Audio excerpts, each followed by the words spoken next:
Kala ko'y di pa handa, muling tumibok ang damdamin. Ngunit bigla kang dumating sa buhay ko.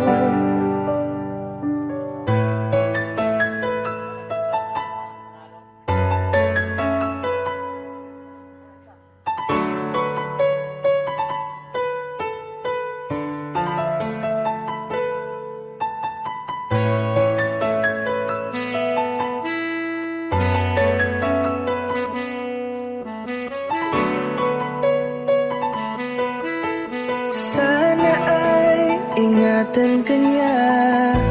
Hindi ko kayang makitang lumuluha ka.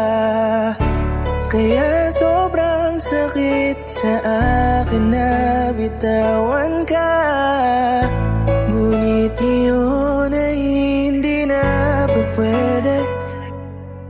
Tayo'y napagod, sa labay natalo. Kaya akin ang ipapaubaya ang puso mo sa kanya. Alam ko naman na siya na ang gusto mo, hindi ka lang nagsasalita. Pagmula nang tayo ay naghiwalay, ay iba na ang iyong ngiti. Ang hiling ko lang, ingatan ka niya.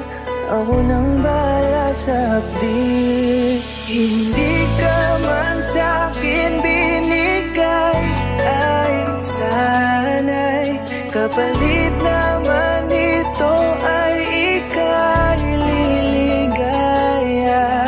Pag-ingatan ka sana ng bago mong mahal. Yan ang araw-araw ko sa Diyos ay pinagdarasal.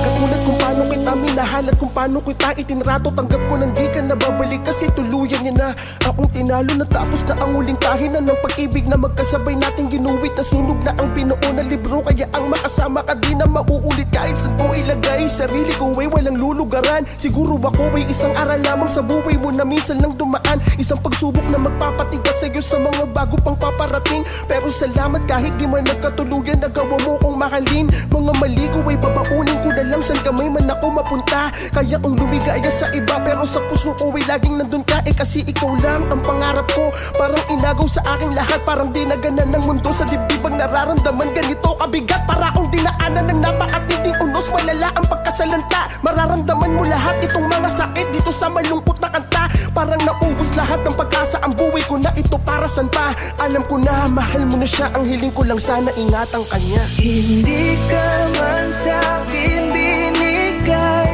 ay sana'y kapalit naman ito ay ika'y liligaya. Pag-ingatan ka sana ng bago mong mahal.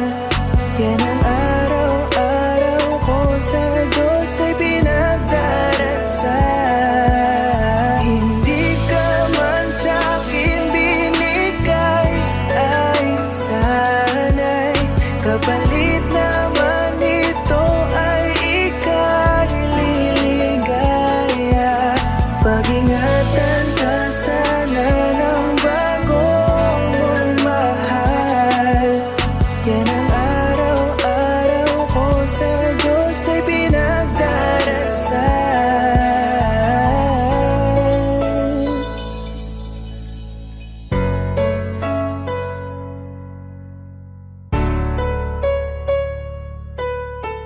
Sana ay ingatan ka niya.